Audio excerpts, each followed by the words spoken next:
Buenas noches, bienvenidas, bienvenidos y bienvenides. A esta tarde, en esta ocasión, nos acompañan la doctora Silvia Salgado Ruelas, el doctor José de Santiago Silva, que en el marco de la exposición Los diseños en la FAD, segunda parte, dictarán las conferencias tituladas sobre la ornamentación y lino picaseño y cuevas desde una visión bibliográfica y la biblioteca de la Academia de San Carlos. Permítanme presentar a los doctores. La doctora Silvia Salgado Ruelas es doctora en Historia del Arte por la Universidad de Sevilla, maestra en Artes Visuales y licenciada en Pedagogía por la UNAM. Desde 1982 trabaja en el Instituto de Investigaciones Bibliográficas de la UNAM. Es investigadora en el área de archivos y manuscritos del Fondo Reservado de la Biblioteca Nacional de México y responsable del proyecto colectivo Ars Bibliográfica con sede en el instituto. Sus líneas de investigación son la codicología, la bibliografía retrospectiva y las bibliotecas con fondos antiguos. Ha publicado libros, capítulos, artículos y sitios web sobre manuscritos, bibliógrafos y bibliotecas. Ha sido coordinadora de la Biblioteca Nacional de México y participado en el proyecto de reforma del Depósito Legal en México. En 2003 ingresó como profesora al Colegio de Bibliotecología de la UNAM con la asignatura Historia del Libro y las Bibliotecas. Y ahora con temas selectos de Bibliotecología 4, Codicología. Es docente de los diplomados El Libro Antiguo y Puentes entre la Historia y la Literatura. Ha dirigido tesis de licenciatura y posgrado en Bibliotecología, Historia e Historia del Arte y Conservación. Por su parte, el doctor José de Santiago Silva es licenciado en Pintura y maestro en Artes Visuales por la Escuela Nacional de Artes Plásticas de la UNAM, doctor en Bellas Artes por la Universidad Politécnica de Valencia, España, ganador del Premio Universidad Nacional 2011 en el campo de creación artística y extensión de la cultura, otorgado por la UNAM. Ha sido subdirector del Museo Nacional de Historia de Lina, director de la Galería de Historia de Lina y director del Museo de Arte Moderno de Lima. Se desempeñó como jefe de la División de Estudios de Posgrado en la UNAM, así como director de la misma por 2 periodos. Fue también coordinador de difusión cultural de la UNAM.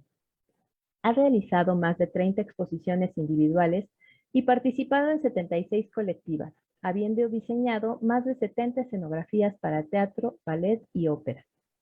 Es autor de 18 libros, entre los que sobresalen José Chávez Morado, Vida, Obra y Circunstancia, Jesús Gallardo, el Templo Agustino de San Juan de Sagún, en Salamanca, Atotonilco, Alfaro y Poca Sangre. Ha impartido las cátedras de arte mexicano y análisis de la forma a lo largo de 41 años, así como la asignatura de la plástica teatral en la FAD en el Centro Universitario de Teatro. Actualmente es profesor emérito de la Facultad de Artes y Diseño y se encuentra a cargo de la coordinación de investigación, difusión y catalogación de colecciones de la Facultad de Artes y Diseño en la antigua Academia de San Carlos. Cedo la palabra a la doctora Salgado. Muchas gracias por acompañarnos, doctora. Muchísimas gracias por la presentación, maestra Valentino. Es usted muy amable por además haber tramitado todo el evento de esta mesa de diálogo que nos reúne en torno a una espléndida celebración que es el aniversario de la antigua Academia de San Carlos, hoy Facultad de Artes y Diseño. Saludo al generoso público que nos acompaña, a quien compartimos lo que estudiamos y sabemos desde la Universidad Nacional Autónoma de México. Agradezco a las y los organizadores de este evento, al doctor Gerardo García Luna Martínez, director de la Facultad de Artes y Diseño, al doctor José de Santiago Silva, profesor emérito de la universidad y coordinador de la catalogación de las colecciones de la antigua Academia de San Carlos, a la maestra Angélica Valentino, quien ha estado atenta para llevar a cabo esta mesa. Agradezco y reconozco también la colaboración de la maestra Mónica Giselle López Aguilar, egresada y profesora de la Facultad de Artes y Diseño, por su colaboración en esta investigación, quien desde 2013 me ha acompañado para registrar y analizar las obras que conforman la Biblioteca de la Academia de San Carlos, que se conserva en la Biblioteca Nacional de México. Celebro el Día de las y los Diseñadores, así como el aniversario de la institución, y felicito la curaduría de la espléndida exposición que nos convoca. He sido invitada para hablar de la valiosa herencia bibliográfica que conservamos a 240 años de la fundación de la antigua Academia de San Carlos y que hoy se expresa como Facultad de Artes y Diseño de la UNAM, la FAD. Bien.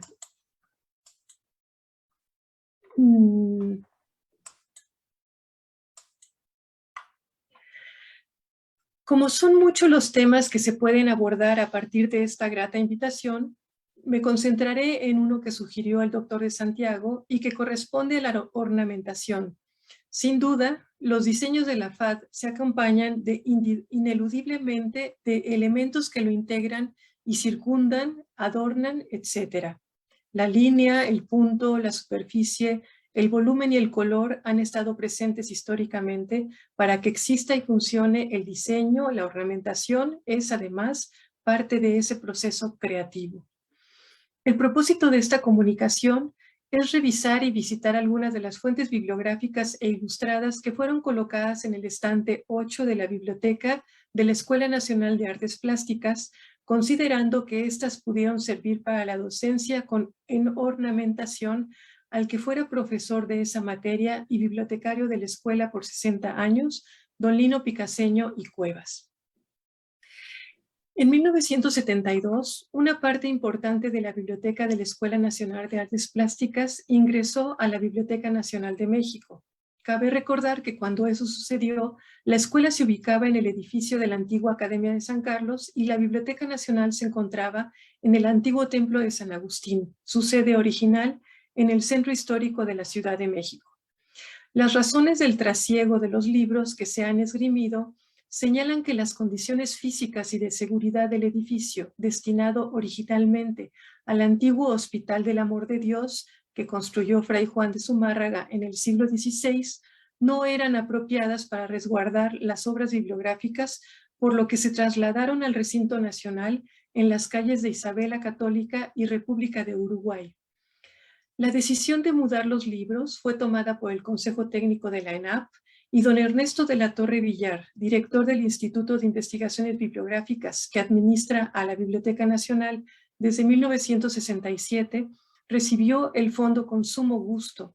En el informe de su administración del año 1972, reportó lo siguiente. Durante este periodo, mediante acuerdo de las autoridades superiores, pasó a la Biblioteca Nacional buena parte del acervo bibliográfico de la Academia de San Carlos.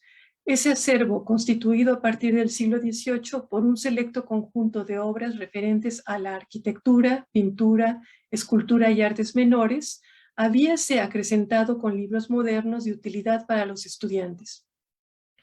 Esta parte fue separada y quedó al servicio de los estudiantes de la Escuela de Artes Plásticas y la parte antigua pasó a la Biblioteca Nacional mediante un inventario.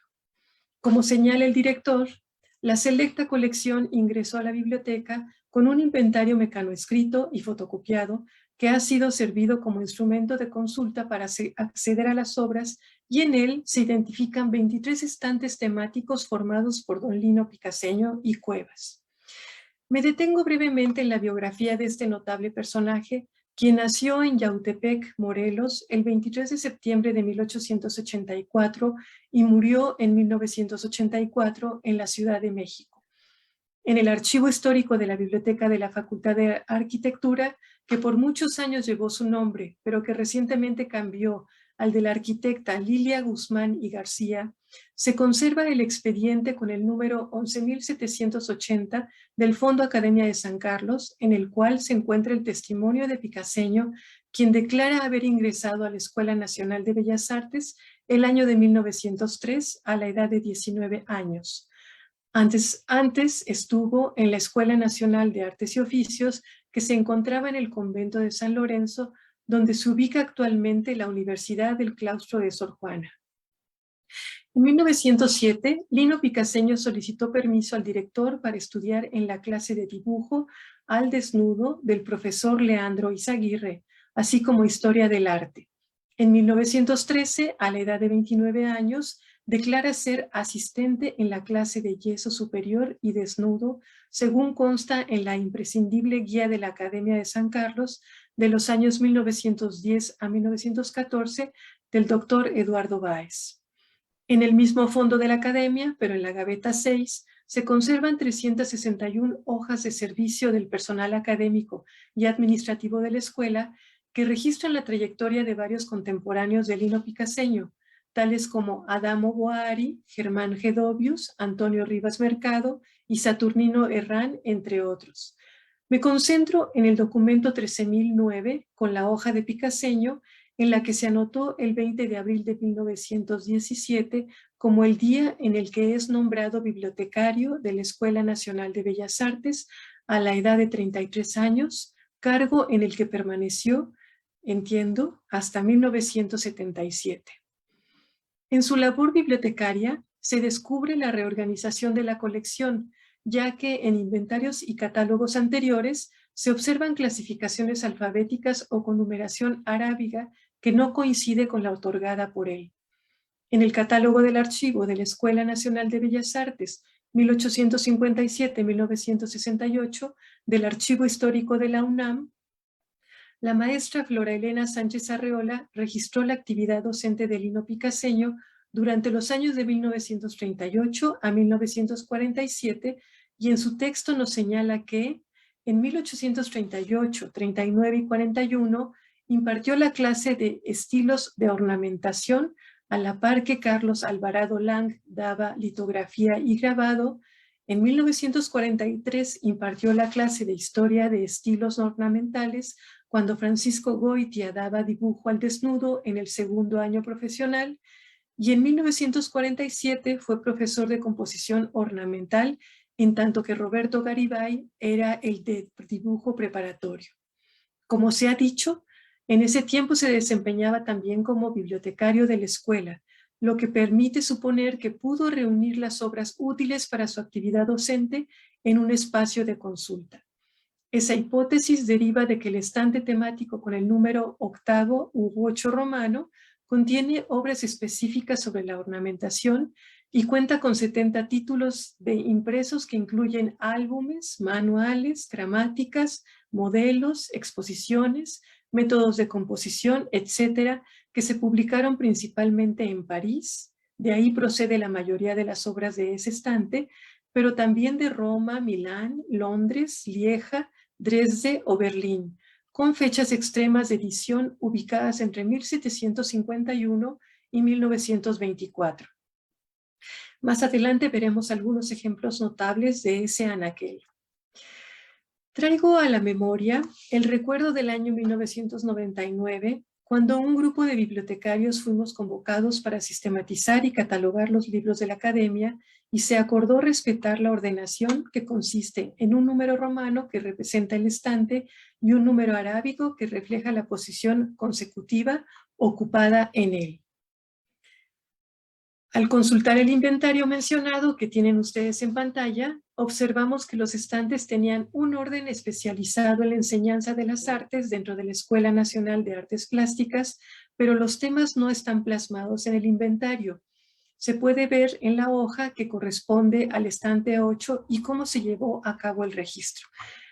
Ustedes podrán ver que hay un número, bueno, no se ve muy claro porque el inventario está casi en ese estado, está muy borroso, pero se puede consultar en la sala de lectura de la sala del fondo reservado, y el primer número es un número consecutivo, el segundo número es el número de clasificación, el tercer número es el número de inventario que se hizo en la biblioteca de la Academia antes de salir de su lugar de origen, y la segunda parte, la siguiente parte ya es propiamente la descripción bibliográfica, que se respetó para cuando se hizo la catalogación en la Biblioteca Nacional. A partir de la catalogación realizada, registramos las materias. Por ejemplo, el estante 1 corresponde a literatura, el 4 a la numismática y el 11 a la arquitectura. Contamos entonces actualmente con el perfil bibliográfico del Fondo de la Academia de San Carlos, debido a que las obras están identificadas, analizadas y descritas.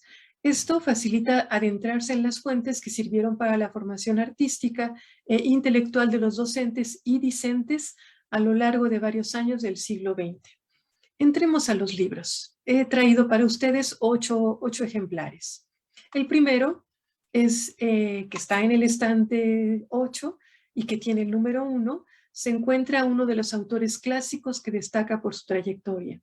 Me refiero al grabador Jean Lepôtre.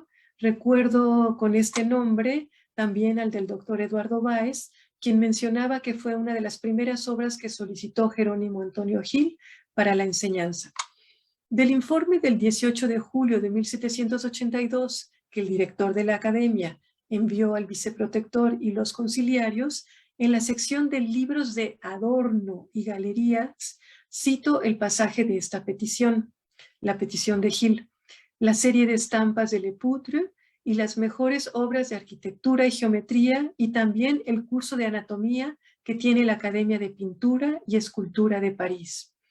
Y sí, las obras de arquitectura con 780 grabados en 3 volúmenes in folio de Jean Lepôtre llegaron a la academia. Para valorar a este autor podemos leer en la advertencia que acabo de pasar y que estaba en la diapositiva anterior, en francés, he hecho una traducción libre, dice su editor lo siguiente. Las obras de Jean Lepôtre que se presentan al público en esta compilación son muy conocidas y estimadas por todos los artistas, por lo que creemos que estamos dispensados de resaltar sus méritos. Jamás ningún diseñador fue tan abundante ni más variado en su producción. Ornamentación, arquitectura, paisaje, historia, todo nacía con una facilidad asombrosa de su crayón, o mejor dicho, de su punta seca, pues raramente él hacía dibujos, ya que grababa directamente sus composiciones a medida que las imaginaba. Lo que estamos viendo en pantalla es la muerte de Alejandro y ocupa pues dos folios, 2 páginas. Y la siguiente es esta es algo extraordinario, esta es una representación de Carracci, es una invención de Carracci, pero la interpreta en grabado Lepôtre. Cabe destacar que esta compilación de 3 volúmenes, y son láminas sueltas, no es que sea un libro publicado, sino que son láminas encuadernadas, fue publicada en 1751 por Charles Joubert en París, y es la obra más antigua del estante y está colocada en la primera posición. O sea que el bibliotecario picaseño la colocó en primer sitio, si no me equivoco. Es una hipótesis. El siguiente libro que les quiero mostrar es el siguiente consecutivo, es el número 2 de ese estante, y además es el que sigue cronológicamente, y es el Manuale di vari ornamenti de Carlo Antonini, publicado en Roma por Casaletti en 1781. Se trata de una obra que ofrece imágenes grabadas a partir de la copia de fragmentos de la antigüedad romana dispersa a lo largo de la ciudad y en las afueras de la ciudad. Y el autor lo que hace es ofrecer modelos para, dice en su título, uso de pintores, escultores, arquitectos, yeseros, grabadores de piedra y madera, joyeros, plateros, bordadores, ebanistas, etc. El siguiente libro o ejemplar que traigo para ustedes ya es posterior, ya es del siglo XIX, y hay que decir que no hay suficiente información sobre el escultor y ornamentalista francés Michel-Joseph Napoléon Liénard, pero en el fondo de la academia se conserva una obra muy interesante de él que se llama Especímenes, muestras o modelos de la decoración y la ornamentación del siglo XIX, que se publicó en Lieja por Charles Clesson en 1866. Aquí tienen una encuadernación industrial, pero de autor de editor muy bonita, muy interesante, y algunas de las láminas que están al interior. Y paso a esta que me parece muy importante, es la última del volumen, y el libro se trata de un libro in folio, es un libro grande, que al final tiene un autorretrato muy sugerente de Liénard y un texto que es un guiño para su editor que dice lo siguiente: Es tiempo de cerrar la puerta. Lástima, así como Pierrot. Ved nuestra vela muerta y también está vacía nuestra olla. Pero si vuestro concurso fiel quisiera reunirnos, podríamos encender otra vela y tomar de nuevo nuestros crayones. El autor al lector, al editor. Eso lo pueden ustedes leer en esta hoja que está volando al lado del autorretrato y los materiales del grabador. Y una rata por ahí esperando a que reviva la actividad. El siguiente volumen que les quiero comentar es una obra que me interesa presentar porque se trata de una gramática de las artes decorativas de Charles Blanc. Él fue profesor del Colegio de Francia y de la Academia Francesa de Bellas Artes. Su libro se publicó en París por la librería Renoir en 1882 y se trata de una obra más bien conceptual, más bien de texto que gráfica. El texto es colocado en primer lugar y las imágenes van a ilustrar al texto, van a ilustrar al escrito. Entonces, a diferencia del Epôtre, que todo es grabado, todo es ilustración y únicamente el texto pertenece propiamente al editor, en este caso tenemos a un escritor que va ilustrando su texto como buen académico del Colegio de Francia. Esta otra es de un polémico personaje interesantísimo, Eugène Viollet-le-Duc, y la obra que se conserva en el fondo antiguo de la Academia de San Carlos es de la decoración aplicada en los edificios. Se tiene la tercera edición y hay que decir que Viollet-le-Duc fue un arquitecto francés y se le ha considerado como uno de los primeros teóricos y prácticos de la restauración. El libro que se conserva corresponde a la tercera edición y fue publicada por Pearson en París en 1893. Se puede consultar en la Biblioteca Gálica, en la Biblioteca Nacional de Francia, en su sitio Gálica. Cuenta con una introducción imperdible, que ustedes la podrán leer, la tengo en la pantalla a la izquierda, del autor, en donde declara su desacuerdo con la separación de las artes. Considera que la arquitectura no puede prescindir de la decoración. La pintura no debe desentenderse de la superficie que la recibe. La escultura no debe concebirse sin considerar el espacio que la contendrá. Y cita el caso de los artistas de la antigüedad, los medievales y renacentistas, que podían hacer pintura, escultura, arquitectura y también joyería o vajillas como Da Vinci o Miguel Ángel. Y declara que esos artistas, muy provocador, tuvieron la fortuna de no vivir bajo el régimen de las academias. Lo estoy citando en español. Es contundente de Viollet-le-Duc. Después, algo distinto, contrapuesto a Le-Duc, después de esta postura intensa, presento, porque va cronológicamente en su sitio, este ejemplar único que se imprimió en Londres por Batsford en 1906 y lleva por título Plantas decorativas y estudio de flores. Se trata de un libro pensado para interiores de la artista escocesa Janie Ford, en el que destaca el Art Nouveau aplicado a los jardines. En la contraguarda anterior de la encuadernación, en el sitio que les estoy marcando, está consagrado en un espacio para que se coloque el ex libris del poseedor de la obra. Hay ahí un aire de coleccionismo, de coleccionista, que se nota en una visión más británica, más de las islas, que lo que nos mostraban las personas del continente. El siguiente y penúltimo de los ejemplares que les estoy mostrando corresponde a una colección variopinta de modelos italianos de arte decorativa publicados en Milán por Vestetti y Tuminelli entre 1907 y 1917.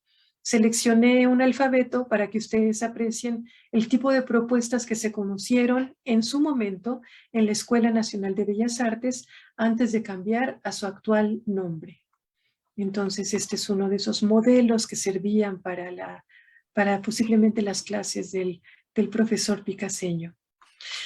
Finalmente, el último de los 8 ejemplares que seleccioné para ustedes es un libro alemán publicado en Berlín por Wasmuth en 1924 que se titula El trabajo ornamental de Helmut Bossert. Esta es la obra más reciente de este estante 8 y se trata de una compilación mundial, abarca todo el mundo, todos los 5 continentes, de objetos culturales y etnográficos representativos de cada país o región. Está escrito en alemán, inglés y francés, y también aquí las ilustraciones acompañan a los textos. Hay un espacio primero para el texto y posteriormente las imágenes vienen a cumplir una función de ilustración. Finalmente, y al igual que Michel, Joseph, Napoleón, Liénard, cierro aquí mi presentación, no sin antes invitar a reflexionar sobre el papel y significado del estante 8 de la Biblioteca de la Academia de San Carlos, que se conserva en la Biblioteca Nacional de México. En él encontramos algunas de las fuentes bibliográficas y visuales que sirvieron para la enseñanza del arte y los diseños que dieron identidad en su momento a la ENAP y que hoy son parte de su patrimonio artístico y cultural. Quiero cerrar mi presentación invitándolos, porque está abierto, invitándolos a consultar esa colección que está a disposición del público todos los días, de lunes a viernes, pronto a lo mejor, no, los sábados y domingos no, pero de lunes a viernes de 9 a 8 de la noche. Muchísimas gracias por su atención. Muchísimas gracias, doctora Salgado. Es muy interesante, fue muy interesante su conversación. Bien, le voy a dar la palabra al doctor José de Santiago Silva y al finalizar vamos a dejar algunos minutos para preguntas del público. Si gusta comenzar, doctor, muchas gracias. Con muchísimo gusto. Estimados miembros de la mesa, señoras y señores que nos escuchan, académicos y aficionados al arte que tienen el buen tino de escucharnos, porque en realidad la academia es pródiga en grandes regalos para la cultura y para el placer intelectual, como lo acaba de exponer en forma brillantísima la doctora que me precedió. Quiero en primer lugar mencionar el hecho de que siento obligación al hablar de la biblioteca de referirme, hacer mención, de traer, de convocar en espíritu a Jerónimo Antonio Gil, a Lino Picaseño, a Eduardo Báez Macías. Me preguntarán ustedes por qué. Lo primero es porque no estaríamos en este momento congregados para hablar de la Biblioteca de San Carlos y del diseño en general si no hubiera existido la voluntariosa decisión de Jerónimo Antonio Gil de fundar una academia. Pero después habría que pensar que la parte medular de esa academia, que fue la docencia, no se pudo desarrollar sin el trabajo de la recopilación de colecciones modélicas por una parte y por otra de fundamentos del conocimiento y de la práctica que estaban contenidos precisamente en libros. Y los libros fueron una necesidad fundamental, prioritaria. Con Lino Picaseño, resumimos, fue el último que duró muchísimos años, pero antes de él hubieron muchos otros de los que tenemos memoria, precisamente por el trabajo que realizó Eduardo Báez Macías. Eduardo Báez Macías, en su trabajo de catalogación de la guía del archivo de la antigua Academia de San Carlos, nos hizo el enorme servicio a la cultura mexicana y a todo el público que se acerca a las artes en relación a la academia, de poner en orden un acervo de documentos y de conocimientos que es verdaderamente excepcional. No estaríamos aquí sin los cuidados de del fundador, no estaríamos aquí sin los trabajos de los bibliotecarios, pero sin duda en términos recientes y en términos de recopilación de datos y de ordenamiento de testimonios, Eduardo Valls Macías es un faro permanente que nos ha permitido precisamente llegar a conocer varios de los aspectos históricos de este proceso. ¿Quiénes fueron pues estos hombres? Pues son para nosotros realmente son pilares, son fundamento de nuestro trabajo académico y proyectan nuestra actividad hacia el futuro a través de los alumnos que seguirán beneficiándose de estos aportes. Ahora, la Biblioteca de San Carlos es una expresión muy sencilla, muy definible en términos muy sencillos, a partir del hecho que es una expresión viva del espíritu de la Ilustración.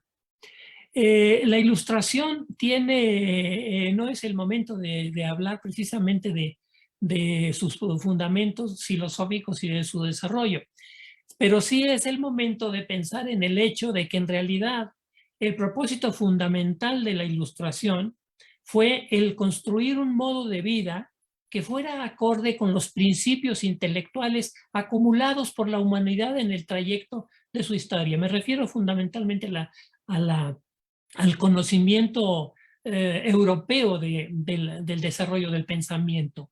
Y en ese orden de cosas, ¿a qué condujo en términos prácticos el espíritu de la Ilustración? A la enciclopedia. Y la enciclopedia no es otra cosa que una colección de libros. Es un intento afanoso de poner en una sola publicación el acceso al conocimiento universal. Un ideal que por otra parte es inveterado en el ser humano, pero por otra parte también habría que pensar que ese pensamiento y ese conocimiento que se obtiene a través de los libros tiene que ser puesto en práctica a partir del ejercicio de las artes. Es decir, tenemos aquí un trinomio, una tríada que parte del conocimiento que se tiene que organizar por una parte en términos bibliográficos y por otro lado que tiene que ser enseñado a partir del ejercicio y el cultivo de las artes. Y no escapa en ese planteamiento de la enciclopedia la necesidad de que estos hechos estén acompañados por la decisión de quien tiene a su cargo la comunidad, es decir, de la organización política de los estados.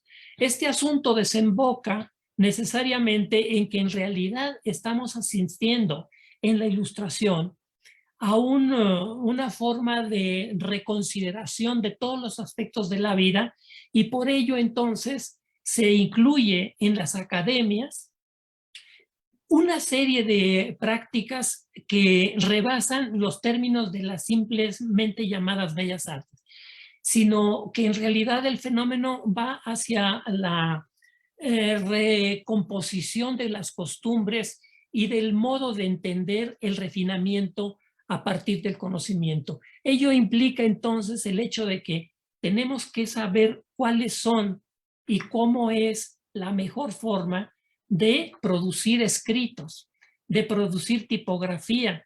Y esto nos remite precisamente a Jerónimo Antonio Gil, porque tan bueno como grabador de medallas, tan bueno como dibujante, fue un gran diseñador al servicio de la imprenta real. En términos, digamos, simplistas, podríamos decir que después de la famosa impresión, libro que por cierto Valls Macías encomiaba muchísimo, El Quijote. El Quijote, que para el cual fue ni más ni menos, edición para el cual fue ni más ni menos programada la tipografía de Gil. En este orden de cosas, me gustaría que regresáramos porque ¿cuál es la forma entonces de concebir? Como pueden ver en esta imagen del Quijote en el que se puede ver la extraordinaria. Les decía que realmente a partir de esta edición en realidad la tipografía sufre una revolución importantísima porque vuelven al carácter simplista de la tipografía romana simplificada, pero con una serie de actualizaciones en términos de, por supuesto, los romanos no tuvieron imprenta, y aquí Hill tiene que codificar la tipografía romana en los términos de las necesidades de la tipografía con tipos, de tipos móviles, con los caracteres como pueden verlos en la parte izquierda de la ilustración. Esto entonces da por resultado una evolución realmente pues muy importante, y sobre todo nos da a entender, esto viene a apuntalar el concepto que mencionaba yo, del hecho de que el conocimiento va a estar entonces no solamente en la pintura, en la escultura, como se concibieron en los términos anteriores, las artes, sino que en realidad se adelanta el planteamiento de las academias, se adelanta al hecho de la conjunción de las artes como una nueva forma de vida. En este caso, a partir de un modelo paradigmático que es el estilo clásico y finalmente el neoclásico que se acuña en este momento. La forma de lograrlo lo tenía claro Hill, y hizo traer los libros que vamos a ver en un momento. Como pueden ver, Hill me gustaría que viéramos exactamente, vemos las primeras obras más importantes que trajo y en las cuales él tiene también una importancia trascendental, que es el famoso libro de Gerard Dodrin. Este libro fue fundamental porque a partir de modelos extraordinariamente bien grabados de la antigüedad griega, va dando los cánones de proporción que deben regir para la nueva producción artística. Es un libro que no solamente Hill lo trajo, sino que lo tradujo precisamente para la educación. De ese libro proceden estas ilustraciones. Esta es una bellísima ilustración que en el Tratado de Odin se le conoce como la pastora griega. En realidad, la iconografía griega se le conoce como Calipigie, que es extraordinariamente descriptivo el título, porque en griego querría decir la de la espalda o el trasero hermoso. Este grabado es una finura que me gustaría que fuera apreciado en su intensidad en el manejo de la línea. Si ustedes ven, la línea no es una línea pareja, sino que va haciendo gruesos finísimos que permiten intuir el volumen de la figura. Y lo que es más importante desde el punto de vista de la enseñanza, las proporciones del cuerpo humano. Pasamos a la siguiente. La famosa Venus, que es otro de los grandes modelos. Esta es del Louvre, no es la escultura anterior es del Museo Arqueológico de Nápoles. Esto es del Louvre. Pasamos a otra.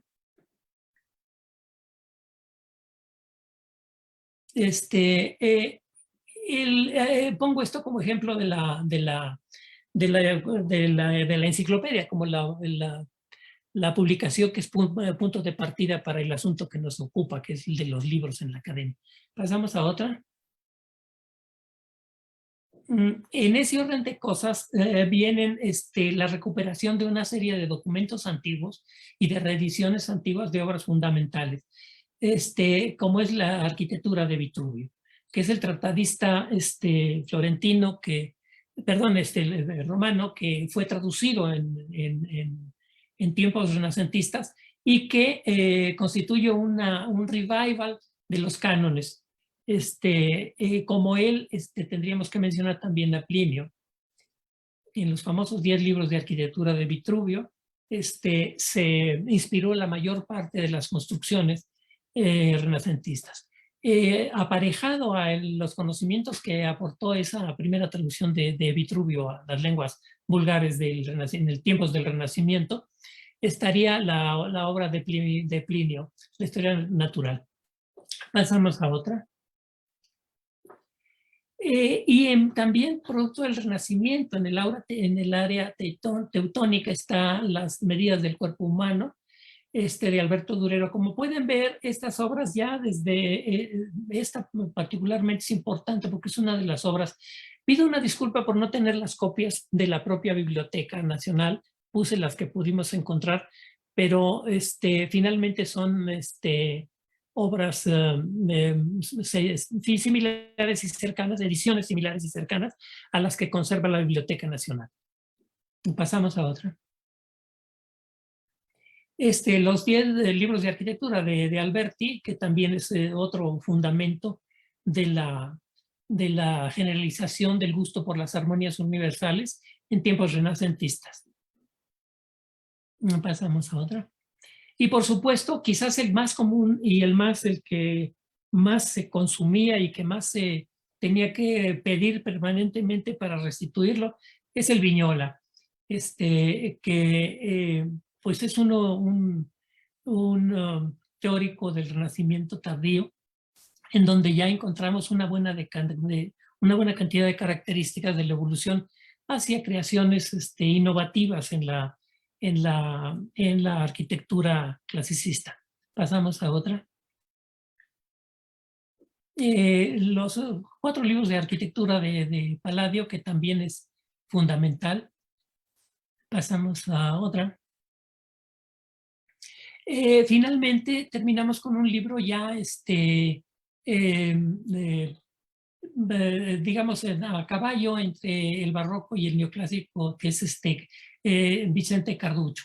Ya es una obra española en donde se retoman en cierta medida los principios neoclásicos, pero existe todavía una raigambre barroca importante. Pasamos a la siguiente. Una ilustración de Carducho. Como ven, hay un desarrollo extraordinario en la recuperación de la simbología y la iconografía establecida por la tradición. En ese sentido es que digo que hay una serie de factores barrocos todavía en el tratado de Vicente Carducho. Francisco Pacheco es una parteaguas también en la tratadística española, es persona cercana a Velázquez e inaugura ya el proceso de la pintura, llamémosle clásica del siglo de oro español, ¿no? La pintura clásica española, obra del siglo XVII. Y finalmente, quien más influyó en la pintura en la academia nuestra, por supuesto en la española, igualmente en la española que en la mexicana, es la obra de Antonio Palomino y Pacheco, el Museo Pictórico y la Escala Óptica. Es una obra que, por una parte, tiene una conceptualización de la pintura reducida en los términos neoclásicos a la necesidad de conciliar la verdad de la antigüedad con la verdad del credo católico y el ejercicio de la técnica, y por otra parte lo complementa digamos, estos contenidos con las biografías de los más importantes pintores que han existido en España hasta su tiempo. Es, por decir un poco de él, el primero y probablemente más importante biógrafo de Velázquez. Pasamos a otra. Una de las ilustraciones, como pueden ver, el pintor, según Antonio Palomino y Velasco, debe de conocer no solamente la perspectiva a mano alzada, sino que debe partir de los fundamentos teóricos euclidianos. Y también Euclides es un libro que vino a la academia y que veremos si tenemos una edición por aquí para ejemplificar. Pasamos a la siguiente. No, volvemos entonces a la misma imagen que ya nos mostró la doctora. No, adelante, por favor, a la siguiente imagen. Esta imagen la hemos visto ya para referirme directamente a nuestros espacios como conclusión de estas consideraciones. La hoja de servicio de Picoseño y un retrato muy joven, En realidad ya en el momento en el que yo lo conocí era un hombre extremadamente grande, mayor, aunque no tan grande como yo soy ahora, pero ya lo veía yo sumamente grande. Pasamos a la siguiente. Los motivos por los cuales viene un proceso de división de la colección de la academia, de la colección de libros de la academia, tuvo origen precisamente, como otros males que nos acaecieron, con el conflicto del 68. Se dieron una serie de condiciones de inseguridad en el centro que hacían recomendable que no estuvieran más libros allí, libros de esta importancia ahí. No sobra mencionar que hubieron posteriores al problema del 68 incursiones paramilitares en donde se destruyeron prensas de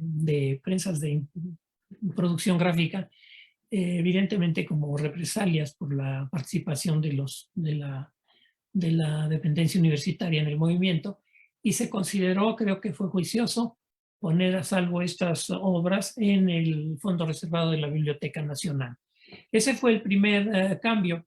El segundo tuvo lugar en 1954 con la partida de arquitectura a Ciudad Universitaria. En esa instancia, en esa coyuntura, el sector de artes plásticas permaneció en San Carlos, en la vieja escuela de San Carlos, en el centro de la ciudad, y se dividieron las bibliotecas. Pero se dividieron fundamentalmente los libros de consulta, no así los que Picaseño consideró, porque todavía estaba, y todavía opinaba él en este momento, que deberían de ser de consulta como trasladables a una nueva biblioteca. Esta segunda división, como podrán haber deducido de las exposiciones tanto de la doctora Silvia Salgado como la mía, que pues han habido pues transformaciones y cambios determinados por diversas razones. El siguiente cambio tuvo lugar en 1979, perdón, cuando se trasladó las licenciaturas a Xochimilco, al nuevo espacio de la entonces Escuela Nacional de Artes Plásticas. En ese momento, yo era ya jefe de la División de Estudios de Posgrado, y se me comisionó para hacer un deslinde de las obras que se consideraran de consulta y se pudieran enviar al nuevo espacio de Xochimilco. Se creó entonces un fondo reservado que existe, que está todavía, se conserva en condiciones buenas de clima y de seguridad. La otra parte se trasladó como pueden ver, esta es la arquitectura, la biblioteca de arquitectura. La que sigue es la biblioteca de San Carlos en Xochimilco. Si pasamos a la siguiente imagen, esta es la biblioteca actual de consulta del plantel academia, y la siguiente imagen corresponde a la biblioteca que se generó y que ya es considerable en Taxco, en donde estamos desde hace 30 años. Finalmente está el fondo, una imagen del fondo reservado en el edificio de la antigua Academia de San Carlos. Como habrán notado, hay un trayecto muy largo que quisiera mencionar solamente de cómo se ha hecho, cómo es que ha crecido, cómo se ha conservado y crecido estas colecciones. Lo más importante es que hay un fondo originario fundacional, del que ya nos habló en buena medida la doctora Silvia Salgado, pero que es mucho más extenso, por supuesto, y que me felicito de que exista, porque sí es realmente muy encomiable el hecho de que se haya conservado. Pero por otro lado, ha habido obras que, aunque no tienen esa importancia, de obras del 17, del 16, del 17 o del 18, siguen siendo de enorme importancia. E igualmente han sido se han ido incrementando, es muy importante pensar en el hecho de que uno de los más valiosos aportes a la biblioteca fue el trabajo de los pensionados en Roma y en París. Pues hay muchísimas noticias en la guía del archivo de la academia de las encomiendas que se les hace de compras de libros y de los envíos que hacen prácticamente a lo largo de todo el siglo XIX. Finalmente, la incorporación a la universidad con una política muy acertada de incremento bibliográfico ha habido un trabajo pues, permanente que nos ha llevado a hacer un conjunto de 3 planteles y además de los depositados en la Biblioteca Nacional, con lo cual se constituye lo que yo creo es la biblioteca más importante de arte del país, si no es que de Latinoamérica. Realmente, pues es una fortuna y un mérito histórico de los académicos y de los intelectuales que han estado al frente y que han velado por la conservación. Termino con una pequeña reflexión de los avatares de la academia. He encontrado documentación en donde Galindo y Villa hace un sellado verdaderamente masivo y precipitado, diría yo, de los libros en 1913, cuando el golpe de Estado de Huerta. Si ustedes observan los libros, cualquier libro antiguo de la academia, van a encontrar que el sello con esa fecha fueron evidentemente, digamos, sellados como parte de la biblioteca por el temor de las vicisitudes de los golpes de Estado en el momento de la revolución, en esa coyuntura desventurada de la usurpación huertista. Pues con esto no tengo más que agradecer el favor de su atención. Muchas gracias.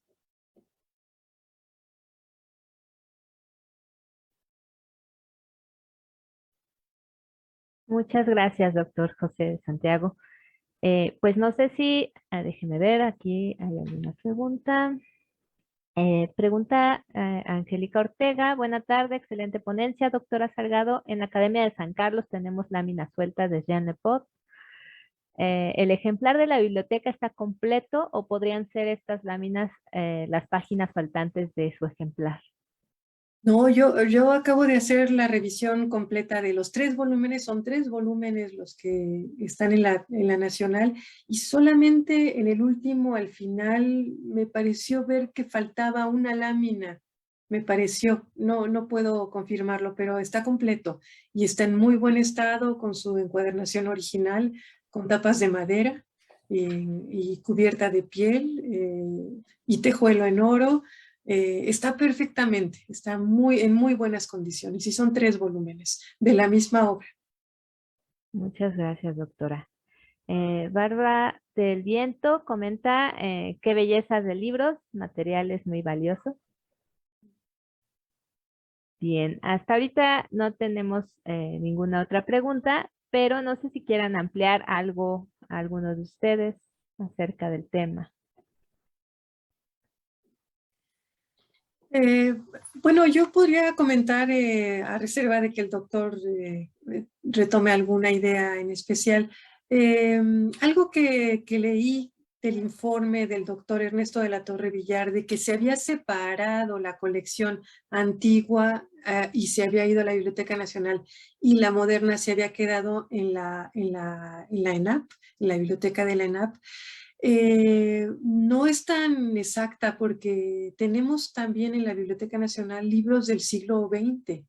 Del XIX, pues son libros ya modernos y es lo que más abunda, es la parte más abundante, más grande, pero también tenemos libros del siglo XX que llegan, si no me equivoco, hasta 1969. Hasta ahí creo que llega la última obra publicada.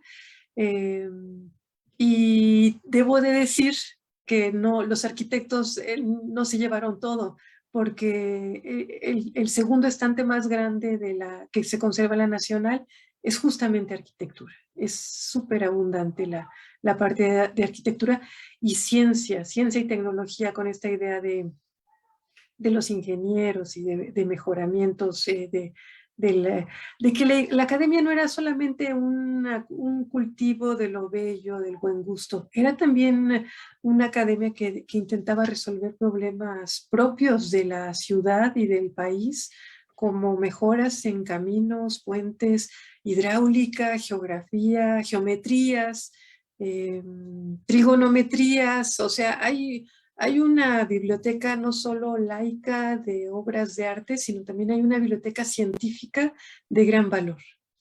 Entonces, pues cordialmente invitados, de verdad, no es nada más libros hermosos, hay libros científicos de mucho interés. Doctora, un tema realmente importantísimo sería una reconstrucción del conjunto, del conjunto global, de todo lo, hasta el momento de que se llevaron esos libros para allá, porque nosotros tenemos en el fondo reservado pues entiendo que el número de títulos es de aproximadamente 15,000. Incluso alguna publicación del 16. Entonces, si bien hay cosas del 19 y del 20 en la Biblioteca Nacional, resulta que acá también tenemos del 17 y del 18, y sobre todo del 19. Entonces allí hay, cómo se hizo la división es complicado decirlo, pero podemos hacer la conjunción de los dos acervos. Sí. Y creo que es necesario. Sí. Sí, hay que hacer ese cruce, ese encuentro de títulos allá y acá. Y bueno, yo no soy la persona que va a decir se va, regresa, se queda. Yo no estoy en esa situación, pero sí podemos vincularlas y reunirlas, reunir estas colecciones, este acervo que está separado, sí se puede reunir de manera virtual. Eso sería, creo que, el propósito universitario que podríamos perseguir en el tiempo que tenemos de trabajo y que podemos, yo creo que lograrlo. Muchas gracias, doctora. Bueno, aquí tenemos 3 comentarios. Uno de Fabiola Aguilar, que comenta: felicidades, excelente conferencia. Otro de Mónica Giselle Aguilar López, que comenta: felicidades por su presentación, doctora Silvia Salgado y doctor José de Santiago. La ornamentación es considerada como una necesidad humana que complace y gratifica al ojo y que ha evolucionado a lo largo del tiempo, tal y como lo podemos ver con las imágenes de los libros que nos mostraron generosamente. Hemos visto que la ornamentación ha sido fundamental para la historia del arte. Sin embargo, me gustaría saber qué valor tiene la ornamentación para los diseños que se enseñan hoy en la FAD. No, pues es que los tiempos han cambiado y ahora la ornamentación se concibe de una forma muy diferente. En realidad, ahora los diseños, como se enseñan, realmente la ornamentación está distribuida en una cantidad enorme de actividades. Entre las cosas que yo he trabajado, que es la escenografía, la escenografía es una forma incluso en algún momento se le llamó los decorados teatrales. Entonces se trata de eso, de hacer hay una cosa que es muy importante. La ornamentación no es un agregado o un adorno, es parte sustantiva de la obra, en el sentido de que define el carácter de la edificación o del libro o de cualquier otro artículo, ¿no? Todos los digamos, las asignaturas en la FAD, en el área de diseño, de alguna manera conciben a la ornamentación, pero claro, en términos contemporáneos, ¿no? Pero está vigente, es un asunto absolutamente irrenunciable. Es parte integral de los diseños en general, y de la pintura y de la escultura y del grabado. Muchas gracias, doctor. Y ya por último, Jorge Pérez Escamilla pregunta: buenas tardes, excelente conferencia. Doctor de Santiago, ¿nos podría contar una anécdota significativa para usted con lino picaseño? Bueno, pues lo único que puedo decir es que fui de sus consentidos, porque resulta que eso ya alguna vez lo comenté en un artículo que me invitó a escribir la doctora Silvia Salgado sobre el linio picaseño. Y es que encontré un libro de estereotomía en casa. Mi padre era arquitecto, entonces encontré un libro de estereotomía que había quedado ahí. Y dije, bueno, pues yo de esto no entiendo ni quiero entender. Entonces tendría que llevarlo a la biblioteca. Lo llevé a la biblioteca, se lo entreseñé a Picaseño, lo ojeó. Habría que rastrearlo porque ahí tiene que estar. En una de esas ya está con la doctora Silvia. Y digo, no, pues es una obra muy importante. Yo no tengo la menor idea de lo que fuera. Me dijo, es muy importante. ¿Cuánto quieres por él? Dije, no, nada. Estaba en mi casa y lo dono con todo gusto, ¿no? Entonces, a partir de eso, pues nos hicimos muy amigos y él era un hombre generoso, pero también estricto. Digo, a partir de eso yo fui uno de sus consentidos y me trataba muy bien, me ayudó muchísimo en todos mis trabajos. Pero les comento una anécdota que narraba Roberto Garibay. En alguna ocasión entró un estudiante de escultura, por cierto, un gran escultor, extraordinario escultor a nivel nacional, pero venía de trabajar en vaciado con yeso.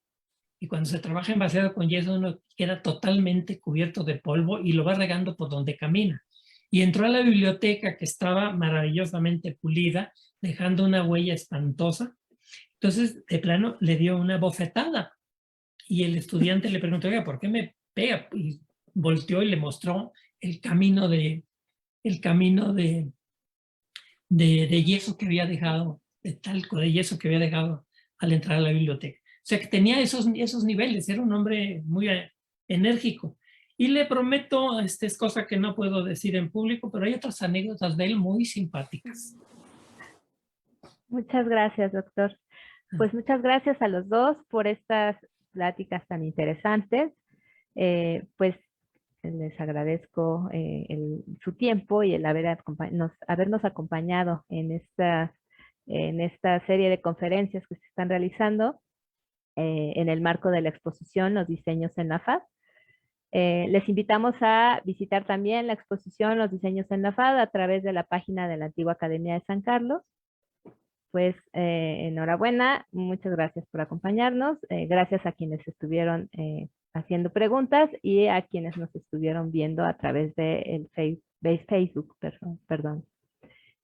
Hasta luego. Gracias. Hasta luego y muchas gracias por la invitación. Hasta luego. Gracias.